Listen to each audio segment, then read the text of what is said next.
So the medial temporal lobe, or MTL, and hippocampus are known for memory, but they may also help us track time.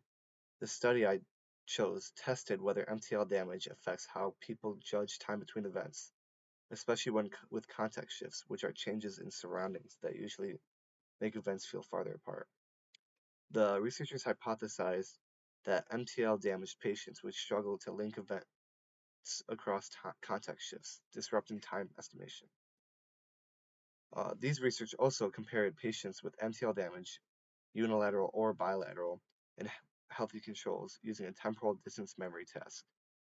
The independent variable was the presence of a context shift or change in event conditions, while the dependent variables were a temporal memory, judging time gaps, recognition memory, the general um, memory ability, and short-term time perception.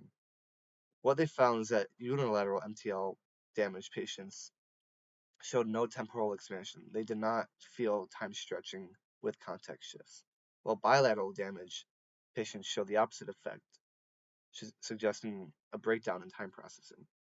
Um, Short-term processing perception was normal, meaning long-term memory and short-term timing rely on different brain processes, which is pretty cool.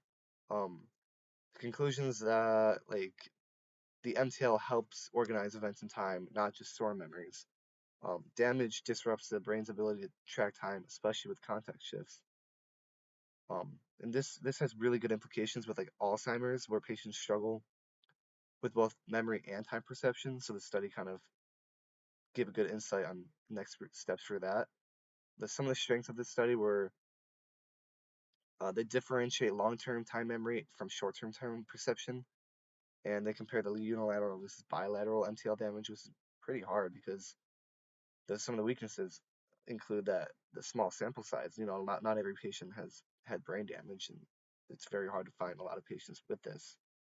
And some other weaknesses are other cognitive effects like attention, and those may have influenced results.